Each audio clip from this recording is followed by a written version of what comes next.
Warm regards and greetings. This is a CUET PG classes from Revamp ED. So today we are going to cover the topic on historical background and the Constitutional Assembly of the Indian Constitution, which instigated the need for the formation of Indian Constitution. So what does this topic covers is, moreover, even before the adoption of Indian Constitution, there were various legal documents covered or worked as a framework of the legal laws in the India, which are formulated by various timelines and through various needs. And how was the Indian Constitution was formulated? This is one of the most important topics that's going to cover in your examination, in the CUET examination, and as well as your understanding in the Constitution as well. So let's move on to the topic. So colonial era. Before going on explaining this presentation, I want to clarify some of the needs, some of the trivia, some of the questions which are more important in understanding the historical background of Indian Constitution. Okay. It was in the year 1600, as mentioned in the PPT, it was in the year 1600 the Britishers entered India as traders. It was granted with the exclusive trading permission, which was granted by Queen Elizabeth I through document known as Royal Charter. A charter, nothing but a permission, or we can understand it as a permission. Queen Elizabeth I granted the permission to the English East India Company, which was a trade monopoly back in the times, even in the UK as well, to start their trade practices in India as well. So who gave permission to the East India Company to start a trade in India? It is none other than the Emperor Jahangir, well-known Mughal emperor who ruled back, who was one of the greatest Mughal emperors present, and is also the father of the great Shah Jahan, was the one to grant permission for the East India Company, British East India Company, to start their trade or grant the right to trade in India. So the first factory of the East India Company was instituted in Surat in the year 1612 and worked as their initial trade point for the East India Company. So as the days goes by, the trade expanded, and the East India Company became a trade monopoly in India, controlled all the sea to naval trade. So we'll cover certain facts, details in another class on the history of India. But I wanna just drop a simple trivia on it. It was the Battle of Plassey. It was the first military engagement of East India Company in India, which was against the Nawab of Bengal, the year 1757. And after that, British moreover established a East India Company empire in India as well. It is known as colonial rule. Actually, the rule of British in India will be divided into two columns, as mentioned in the PPT as well. It was the colonial rule and the company rule, around rule. So colonial rule is also known as the company rule. So I'll just example the legal provisions which was act as a preclude of the Indian Constitution. So I'll just move on to explaining it. So the first ever act which was enabled by the East India Company in India is known as the Regulating Act of 1773. This was the first parliamentary measure by the British in any form of British Empire. This was the first parliamentary measure which was enabled just on a sole basis to regulate East India Company's affairs in India. They want to regulate some kind of, they want a document which needed to regulate the East India Company affairs, right?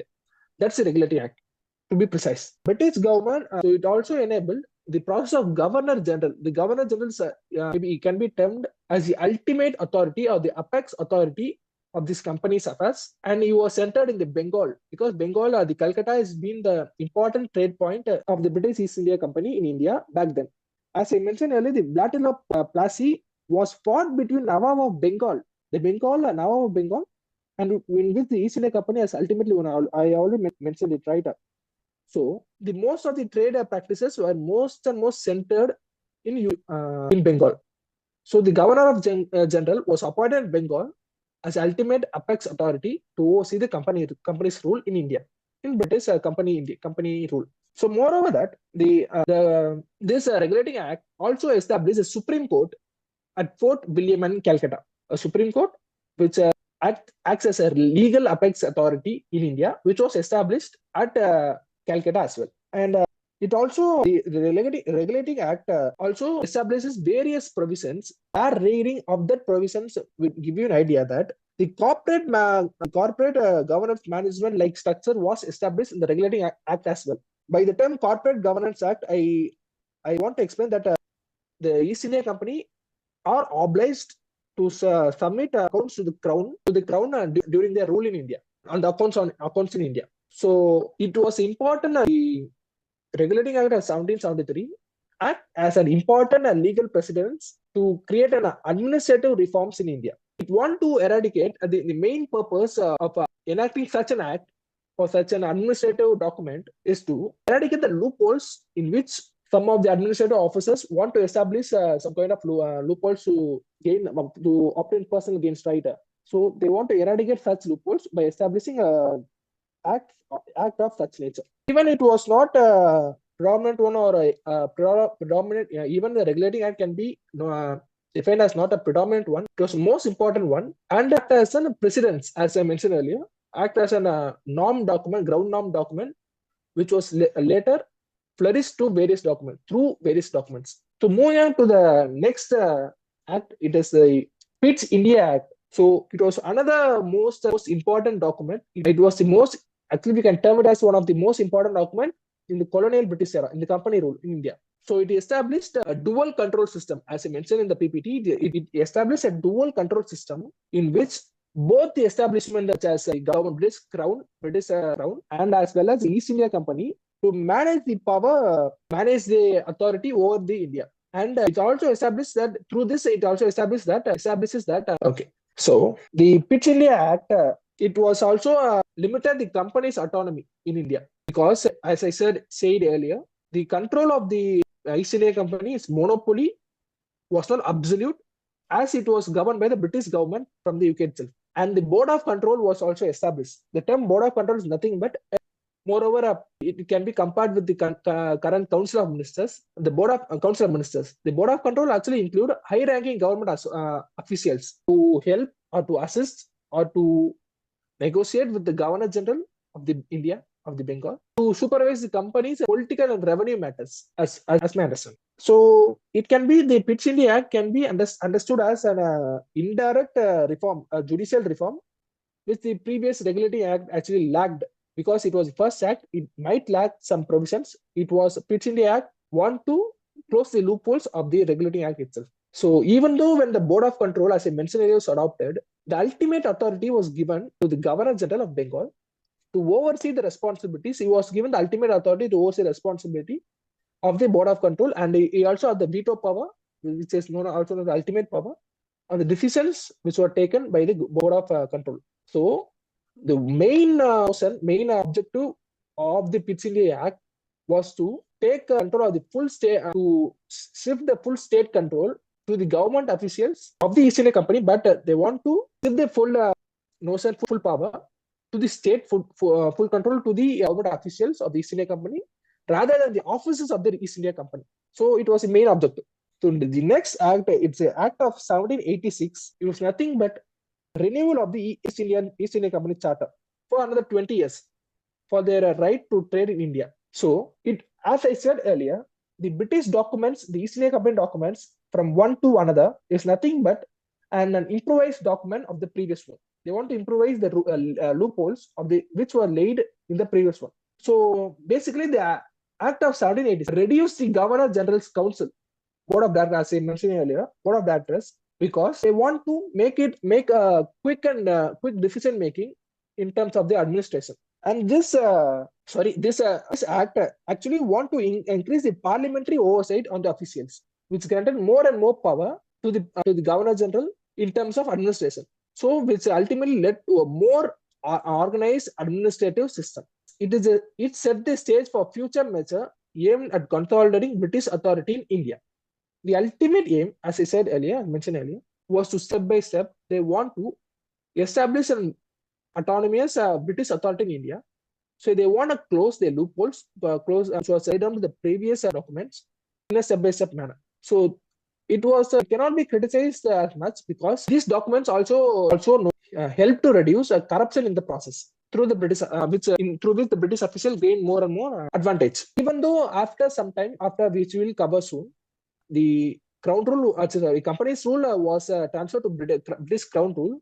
These acts, especially the Act of 1786, played a crucial role in defining the principles in the Crown rule as well. So coming back to the next most important rules, which is the Charter Act. Actually, there are total 4 Charter Acts in total, which were adopted in the years 1793, 1813, 1833, 1853. All these Charter Acts aim to create a complete turnover in the authority and establish the East India Company as of the agents of the British Crown in India. The Charter Act 1793 was basically adapted to renew the actions of the East India Company in India. The Charter Act of 1793 want to improvise or grant enhanced power to the Governor General of the India. So the Charter Acts, the basic notion of Charter Acts is to shift the purely commercial interests towards incorporating administrative governance. The Charter Act basically wanted to shift the interests of the East India Company from a trading corporation to an administrative government. They want to establish a government based on East India Company by changing its nature as a trade corporation as well. Before at the initial stages, the East India Company was introduced in India for practicing trade practices. They were just a company to maintain the trade relations in India, right?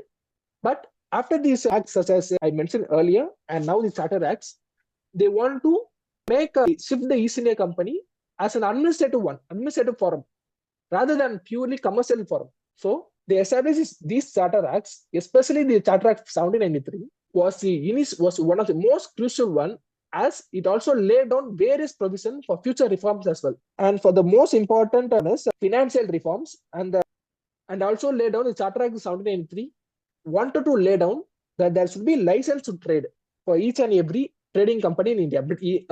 British trading company in India, they wanted to establish an organized sector. Such a, for example, is that they want to grant the need of a license trade to trade in India. So they want to organize. That's the ultimate nature of it. They want to keep this sector as organized. So they created many financial reforms as well as economic reforms. So the next one is the Charter Act of 1813. As I mentioned earlier, these acts are the ultimate notion of these Charter Acts was to change the course of the East India Company, right? So in this present act of a Charter Act of 1813, the East India Company monopoly of trade in India was completely abolished, because before this act, the trade was monopolized by the East India Company only. But after this, many trade companies of the UK, of the British Empire, was permitted to trade in India, which ultimately led to the end of monopoly of the East India Company. Because of opening the trade to all British subjects. Anyone can trade in India, any British citizens can trade in India after this Charter Act. So this is also one of the most important Charter Act, because it permitted the Christian missionaries to operate in India, which led to ultimate goal of social reform and education reform, which I know I am a beneficiary of that. So it was after the Charter Act of 1813, the Christian missionaries were allowed in India to conduct religious, social, and educational reforms through this act. Revenue collection and financial management, as I said earlier, was more and more structured. The main purpose of the Charter Act to structure the financial reforms and economic reforms. And through the Charter Act of 1813, the revenue collection was more and more structured. And another trivia of the Charter Act of 1813 is because of this Charter Act, the state-sponsored education was introduced in India. Do you understand what I'm saying? The state-sponsored education was introduced just because of introduction of Charter Act of 1813. Back through this, there was an allocation of 1 lakh rupees for education in India by the East India Company. That was like a greater education reform, right? So they want to establish a well-authorized, well-communicated Western education in India through these acts. Through this, the Charter Acts aim to reduce companies' authorities, as I mentioned earlier. Okay. As the Charter Act of 1813 ended the trade monopoly of East India Company, this ultimately led to the cultural exchanges within India, it opened the notion that anyone can trade within India or with India. So this notion actually created a phenomena in which greater number of cultural and social exchanges which happened within India through the Charter Act of 1813.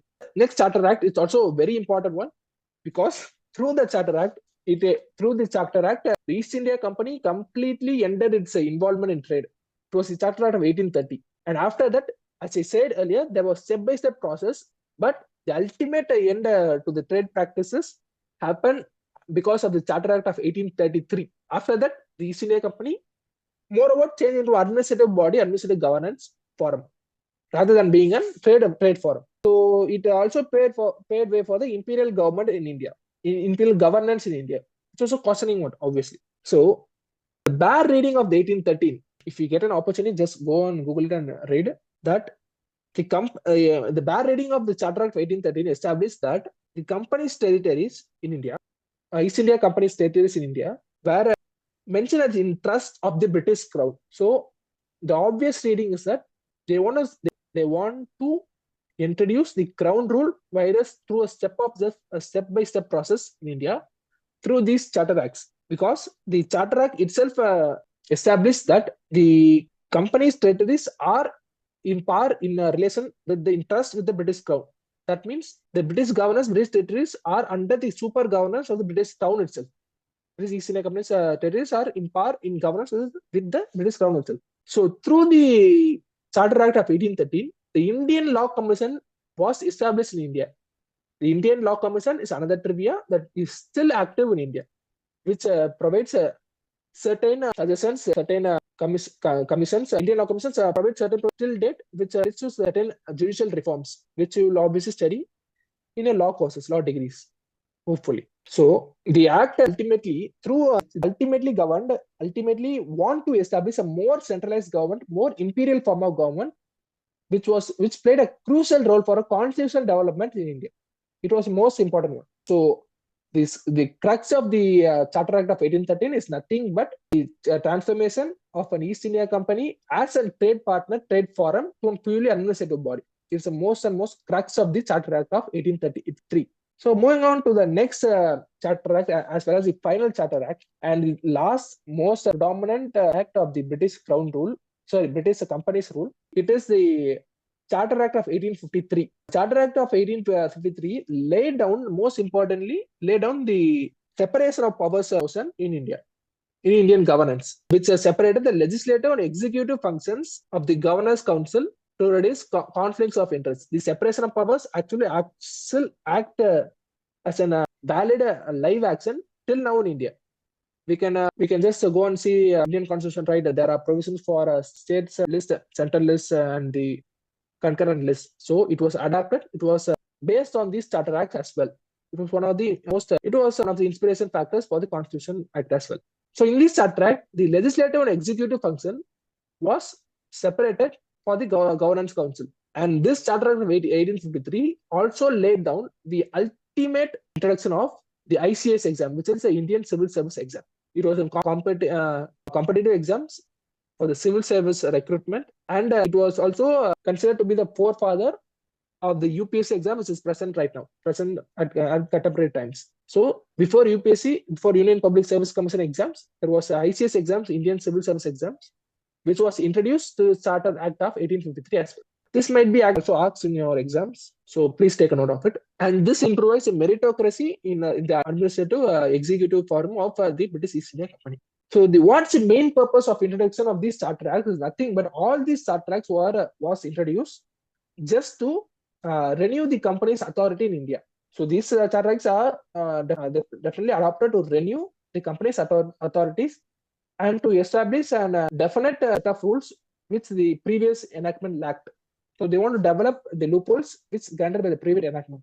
But the 1853 Act was adopted to renew the power for next 20 years. But it didn't happen because of the mutiny, Sepoy mutiny, which happened in the year 1857 after 4 years of the adoption of this Charter Act. So after this, so you all would have learned that the mutiny, which we will cover soon after in the next class on the history of India. So the Sepoy mutiny, which also can be termed as the first war of independence of India, which happened in the 1857, ultimately laid down the need for a direct oversight of the company's rule, and it also preferred to be abolished. The company's rule should be abolished, and India should be. There was a need India should be governed through the direct governance of the Crown, the British Crown, and also there was an ultimate need for military reforms of more inclusive and most administrative military reforms in the Indian military as well. So the Government of India Act of 1858 adopted. The Government of India Act 1858 ultimately abolished the British Crown rule in India, the British company's rule in India, and established the British Crown rule, which established the British laws. So, as I said earlier, there was Governor General was the apex authority, but the position of Governor rule was completely abolished in the Government of India Act of 18. Instead of him, there is another position known as the Viceroy of the state, symbolizing there was the Viceroy. The term Viceroy is nothing but an administrative officer, power officer, apex officer with a British oversight. He was not he didn't have many absolute provisions, but he may have many absolute provisions, but he was under the British Crown oversight. That's the term Viceroy means actually. They want to establish that kind of governance. So the Government of India Act of 1858 led to many administrative structures reformed and well-structured British government to be established in India under the rule of Viceroy. Even though the British Viceroy is under the direct control of the British Crown, the British Viceroy tends to establish or reform the administrative structure in India through various as well. So, which ultimately led to the constitutional framework for self-governance of India. Direct parliamentary oversight was introduced through this act, which reformed British government in Indian affairs as well. So moving on to the Crown rule, now the British governance in India has transformed from the company's rule to Crown rule. Before this, India was ruled by East India Company at first. Then they had some provisions to enable the East India Company as an agent of the British Crown in India. And after the Sepoy Mutiny of 1857, and the Indian Government Act of 1858, the British took the absolute control over India, establishing the Crown rule from the year 1858 to the 1947, by which they allowed the nation. So the Crown rule starts from 1858 to 1947, till the independence of India. So the first important act of the Crown rule is Indian Council Act. Indian Council Act, as I said earlier, the British Crown wanted to establish more and more legal and administrative reforms in India, and through which Indian Council Act basically advocated a local representation of Indians in the Indian administrative system. This was mainly adopted because the main issue which ultimately led to the happening of the Sepoy Mutiny is the lack of Indian representation in the British administrative system. The Indians felt that they weren't sufficient representation of them in the Indian British administration. So to eliminate such a chance of provocation again, so Indian Council Act wanted to establish a local representation in their administration as well. And it first started in the limited Indian participation by nominating non-official members as well. And there was also indirect elections which happened through the legislative system, which happened eventually in the provinces of the British government. This act, the Indian Council Act of 1892, advocated, which gradually increased as an incorporating Indian voices into self-governance. So after establishment of the Crown rule, there was a legislative reforms. There was a provincial elections. There was indirect elections to nominate the provincial governments through an indirect elections. So this Indian Council Act of 1892 wanted to establish, paved way for the voice of self-governance in India. It paved way for an autocratic rule to participatory in political system as well. The next act, the next most important act of this Crown rule is the 1909 Indian Council Act, which is also known as the Minto-Morley reforms. Minto-Morley reforms ultimately led to the direct elections to the Legislative Council. So the Indian Council Act of 1892 paved way for the indirect elections, but the Minto-Morley reforms of 1909 paved way for the direct elections of the Legislative Council. It also established a separate electorates for Muslims, a formal mechanism for a communal representation. So through the Minto-Morley reforms, the Muslims were granted a communal award, through which in certain areas where the Muslims are less in number, Muslim community are less in number, they were given certain provisions. They were given a dual representation, through which their goals may be met, their needs may be met. This was later established through communal award in various roundtable conference by Dr. Ambedkar to a communal representation, communal award for Dalits as well as Europeans, but we will discuss in later classes for that. So Indian Council Act, Minter-Money reforms aim for the ultimate significant representation of the provinces. So it enlarges the size of the legislative council and allows greater participation as well. They want to establish a greater participation in the legislative council to meet the local needs. So the Indian Council Act, as far as you may understand through this learning, that want to establish a more structure and representative legislative process. They want to structureize the legislative process and formalize Indian participation in it. And the Indian Council Act, which is also known as the Minter-Money reforms, paved a way as a groundwork of the modern parliamentary democracy system in India at the contemporary stage. India is a parliament democracy system. The Indian Council Act was important groundwork for that.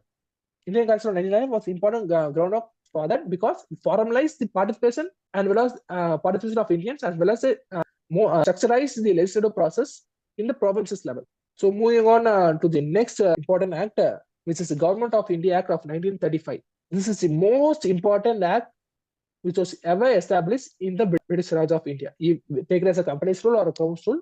This is the most important act because this Government of India Act of 1935 acted as India's the mother document of Indian Constitution as well. It established the Government of India Act ultimately established the federal structures, nothing but more provincial autonomy were given to the provinces. More autonomy was given to the provinces, and the central authority was reduced ultimately. So it ultimately led to the greater autonomy and self-governance of the provinces.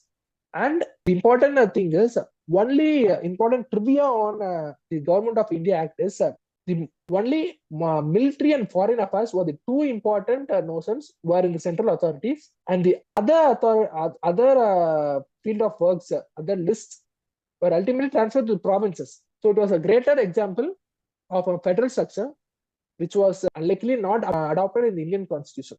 It was in the Government of India Act. Even though Government of India Act acts as a mother document of Indian Constitution, this federal structure was not adopted in the Indian Constitution. But it was a greater federal nature. The Government of India Act is greater federal in nature. And it also established a federal court system in India. So as I mentioned earlier, many features of the Act later influenced the framing of the Indian Constitution of the Indian independence. So moving on to the next final act of British Raj in India, it is nothing but the Indian Independence Act, which officially legally ended the British Raj in India and established the Indian country, Indian nation as a sovereign. The word sovereign is nothing but a nation without any foreign control. The word sovereign is nothing but a nation without a ultimate autonomy and without any foreign control. So India was established as a sovereign and a democratic republic form of government through the Indian Independence Act. So through the Indian Independence Act, there was a partition as well for Pakistan, and as well as it was most important turnaround in the modern history. And the Indian government was turned into a colonial one to a democratic republic.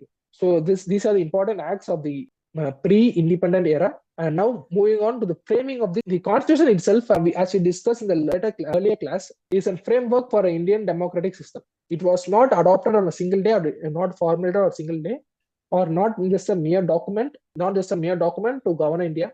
It was adopted on various provinces across the world. Actually, Dr. Ambedkar would have mentioned in the Constitutional Assembly as well that many of the Constitutional Assembly members criticized that it was mere a copied document because many provisions were inspired from various documents across the world. But Dr. Ambedkar was the head of the drafting committee, advocated that the Constitution was adopted in the year 1940, later 20th century, which paved. Luckily, we have in luck basis that we have a comparative ability to analyze the successful notions of various constitutions of across the world. So Dr. Ambedkar would have mentioned that we can analyze and adopt the successful features which will establish India as a democratic republic through various constitutional provisions across the world. It cannot be termed as a copied document, but it is just an inspiration.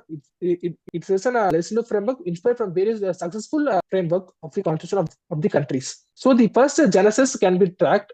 The idea of the Constitutional Assembly was proposed by M.N. Roy in the year 1934. Sorry, it was mentioned in the PPT as well. So in the year 1934, the Constitutional Assembly, the idea of Constitutional Assembly was proposed by Mr. M.N. Roy, and later through the August offer, the British government in the year 1940 have accepted the idea of a provincial autonomous document to create the framework for an independent nation. It was known as the August offer.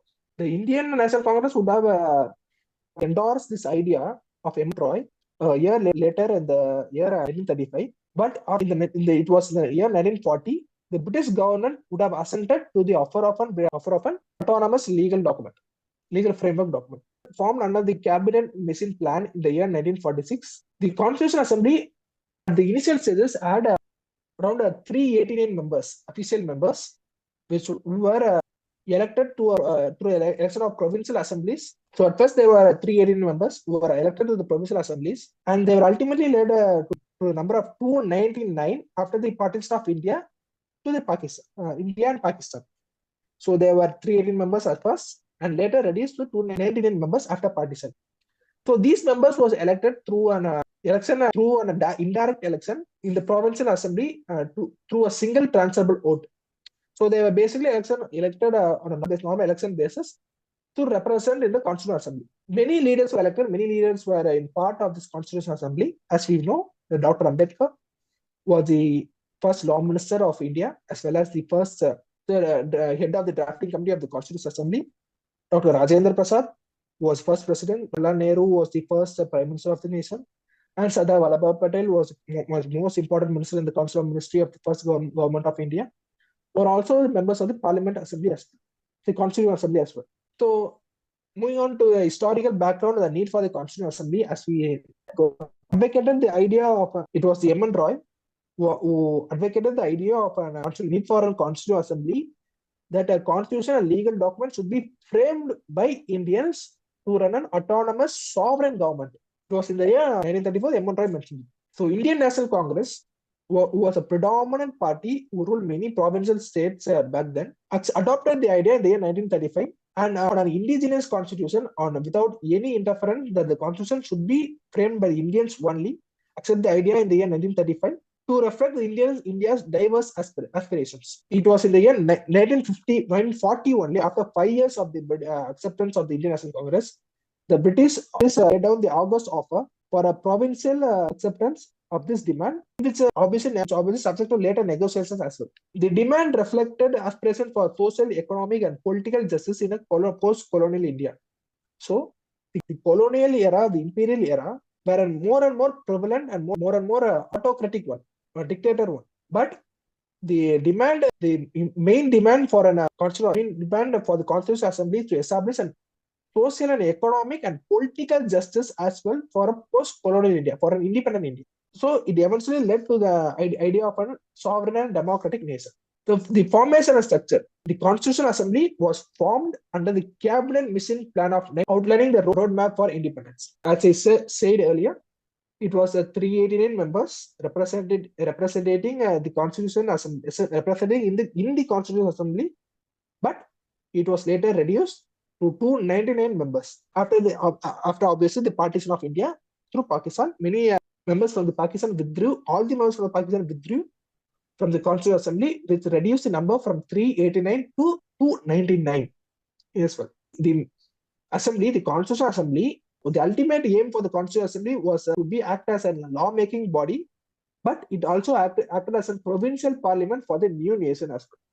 Many of the members of this assembly, Constitutional Assembly, acted as the members of the Council of Ministers in the new independent India. So obviously the Constitutional Assembly was the members of the Constitutional Assembly was established through various elections, right? So it was basically structured to establish a diverse reflect of the society. So it is as I mentioned earlier, the electoral process and representation of the members of the Constitutional Assembly. The main objective to conduct an election for the members of the Constitutional Assembly is that it wants to maintain a diverse, sustainable transitional process leading to independence. It doesn't want to be a biased one, but a diverse one, because it aimed at an ultimate transitional period after independence. So members of the Constitutional Assembly were reflected from various provinces of the nation, provinces of the country, because each and every India is a diverse country, right? So each and every voices of the minorities or ethnic minorities should be heard. That was the main notion of this electoral process. So in the screen, you may see the diverse composition of the Constitutional Assembly. You can see that the Congress, which had 208 representations in the Constitutional Assembly, next followed by the Muslim League, then the Unionist Muslims, Unionist Party, Unionist Scheduled Caste Federations, and non-Congress and Communist Party as well. So there were totally 296 representations through the provincial elections. And you can also see the religious diversity in the constitution as well as the next table beside this one. So there were predominantly Hindus, Muslims, scheduled castes, Indian Christians, and Parsis and Jews as well. You can see the representation of Parsis around 3 members. So through which we can understand the diversity of the Constitutional Assembly in this one. The key leadership figures. Dr. Ambedkar was acted as the chairman of the drafting committee, paved way for the pivotal in Indian Constitution. So next, Dr. Rajendra Prasad was president of the assembly, who was the president of the Constitutional Assembly, who was later acted as president of the Indian nation as well. That's another important trivia in this. It was not the Rajendra Prasad who was the first president of the Constitutional Assembly. It was Dr. Sachidananda Sinha who acted as the president of the Constitutional Assembly on a temporary basis because he was a senior member of the Constitutional Assembly as well. So after that, there was an election conducted in the Constitutional Assembly through which Dr. Rajendra Prasad emerged as the president of the Constitutional Assembly.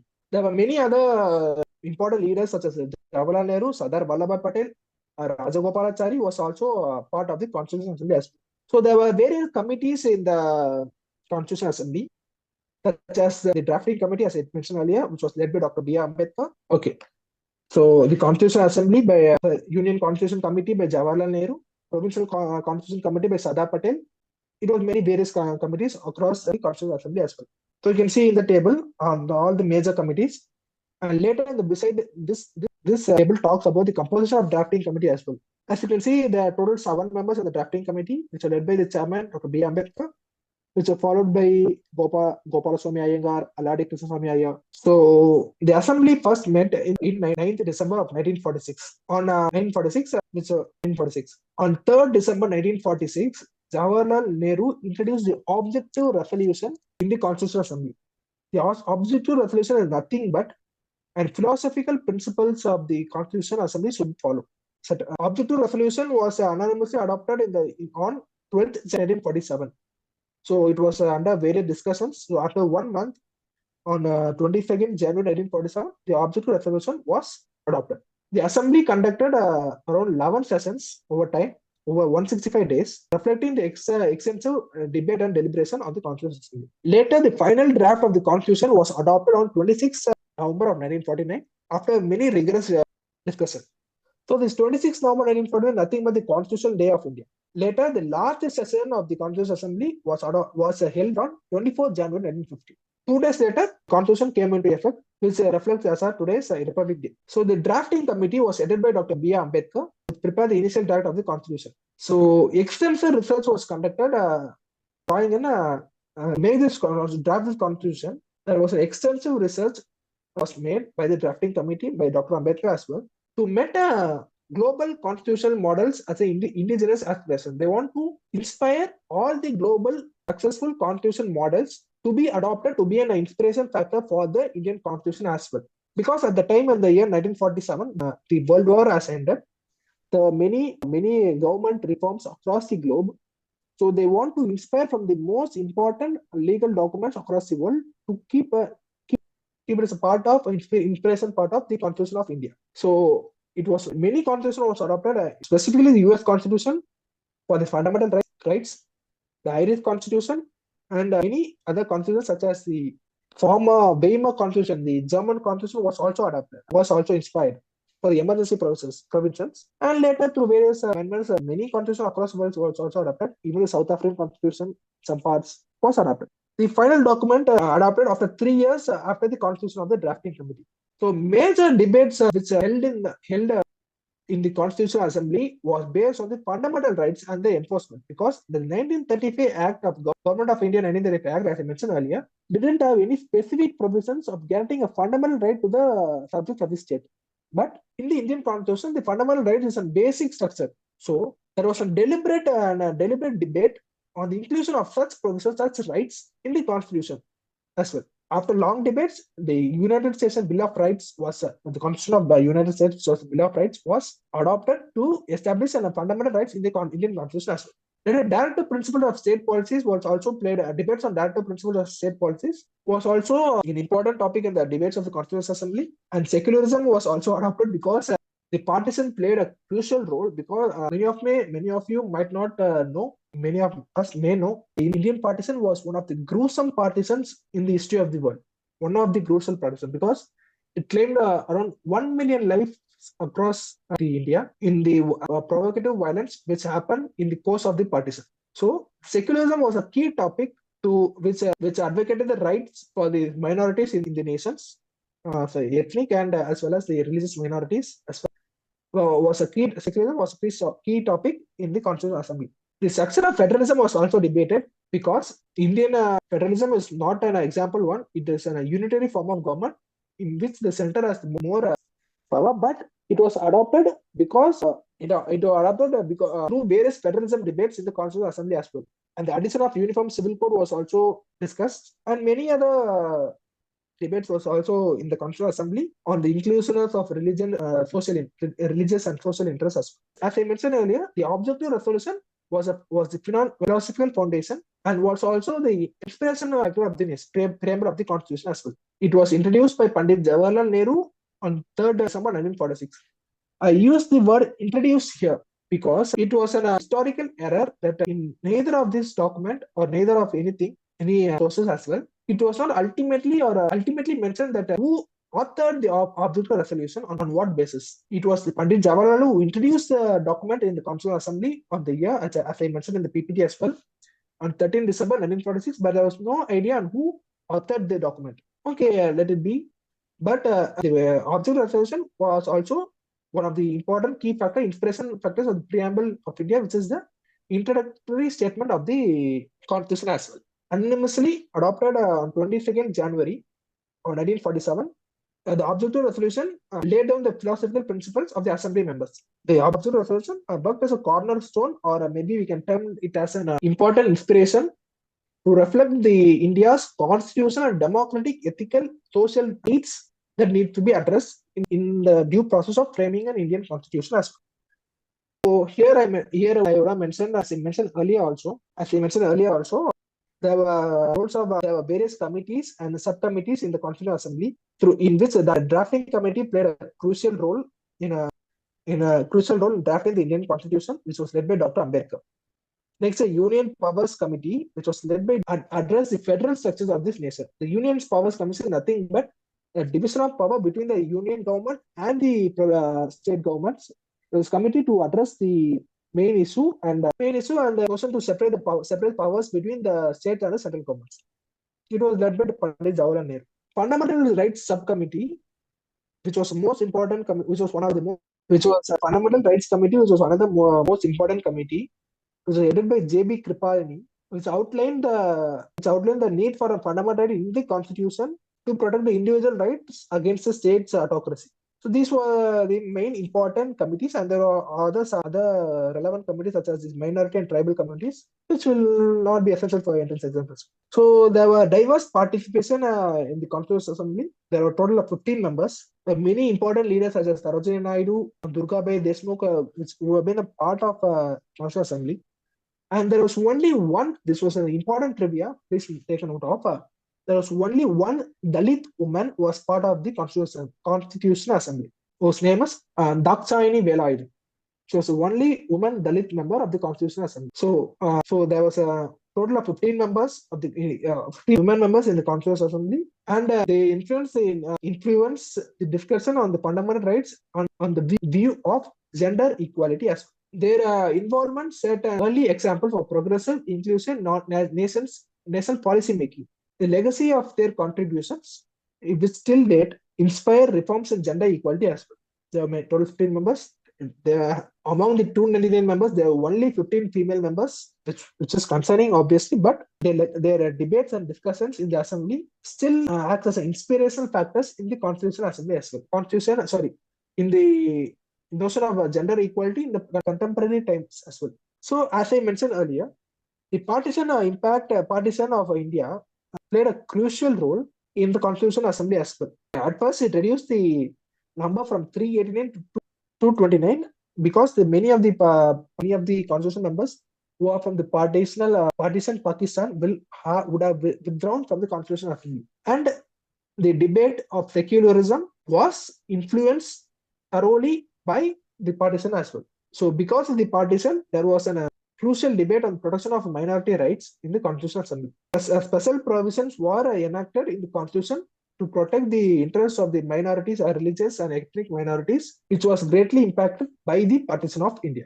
So coming to the conclusion of this presentation, the Constitutional Assembly acts as an example note of India's aspiration to transform itself from a colonial India to a sovereign and egalitarian state can be reflected through the debates and discussion in the Constitutional Assembly as well. So as we come to the conclusion, in this presentation, I have discussed about the historical background of the constitutional document and how the Constitutional